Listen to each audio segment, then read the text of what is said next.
सबको एक ही तराजू में क्यों तोलना। अरे निधि, कितनी मोटी होती जा रही है। मोटी लड़की की शादी में बहुत दिक्कत होती है। इसके खाने पीने पर थोड़ा ध्यान दे।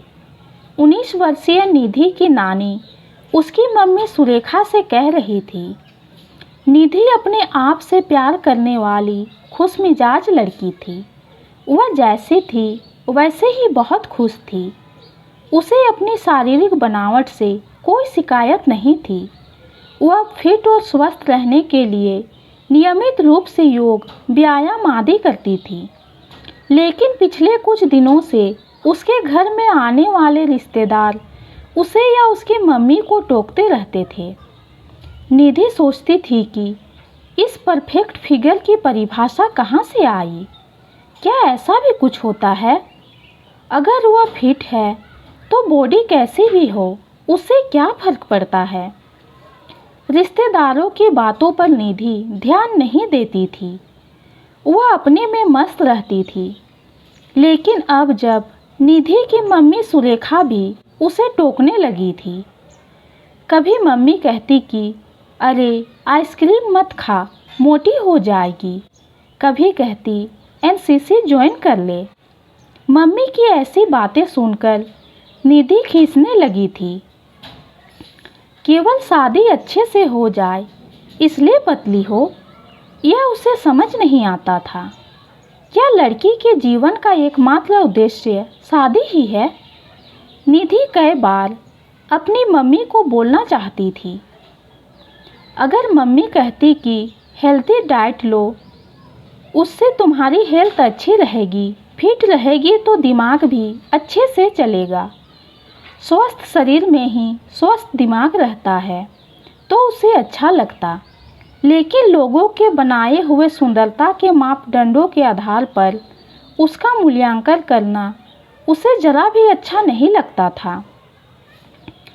यह उसके आत्मसम्मान पर चोट थी। निधि ऐसा सोचती थी, लेकिन मम्मी को बोल नहीं पाती थी। आज पापा निधि के फेवरेट समोसे लाए थे। निधि तो देखते ही खुश हो गई थी। अभी उसने आधा समोसा ही खाया था कि मम्मी कहने लगी, बस कर, ज़्यादा खाएगी तो और मोटी हो जाएगी। मम्मी, मेरी शारीरिक बनावट ऐसी ही है। मैं कितना अनुशासित दिनचर्या का अनुसरण करती हूँ, नियमित रूप से योग करती हूँ। मुझे खुद को फिट रखना पसंद है। लेकिन आप यह जो बार बार पतला होने को बोलती हो, मेरी समझ से बाहर है। क्या अपने आप को चाकू से छील लूं? ऐसा कहते कहते निधि की आंख से 2 आंसू लुढ़क गए थे। अरे क्यों सारा दिन इसके पीछे पड़ी रहती हो? निधि के पापा ने उसकी मम्मी से कहा। इसके भले के लिए ही बोलती हूँ।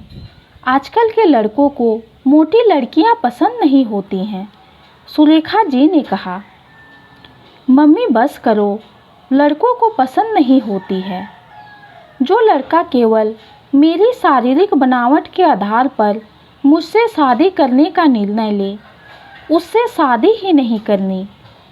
ऐसे लड़के का प्यार तो अगर मैं शादी के बाद मोटी हो गई तो कम हो जाएगा, निधि ने कहा। बेटा, ये बातें केवल किताबों में अच्छी लगती है। अच्छे लड़के हमेशा शादी के लिए सुंदर लड़की चाहते हैं। पतला होना सुंदरता का एक मानक है, सुरेखा जी ने कहा।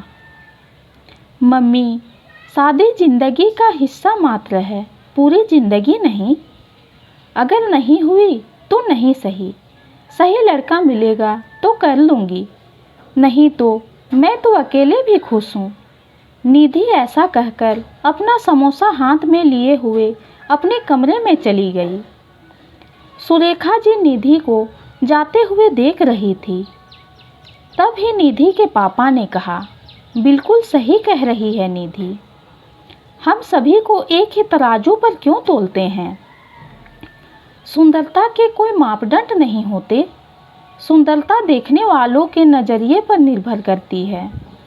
अगर आपको गुलाब पसंद है और मुझे मोगरा पसंद है तो इसका मतलब यह नहीं है कि मोगरा ज़्यादा सुंदर है और गुलाब कम। यह सबका अपना अपना नज़रिया और पसंद होती है।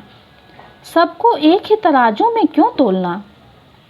शादी ही जीवन का मुख्य उद्देश्य थोड़े ना है। ये कहानी आपको कैसी लगी कमेंट में ज़रूर बताइए। कहानी पसंद आई है तो चैनल को लाइक और सब्सक्राइब कीजिए।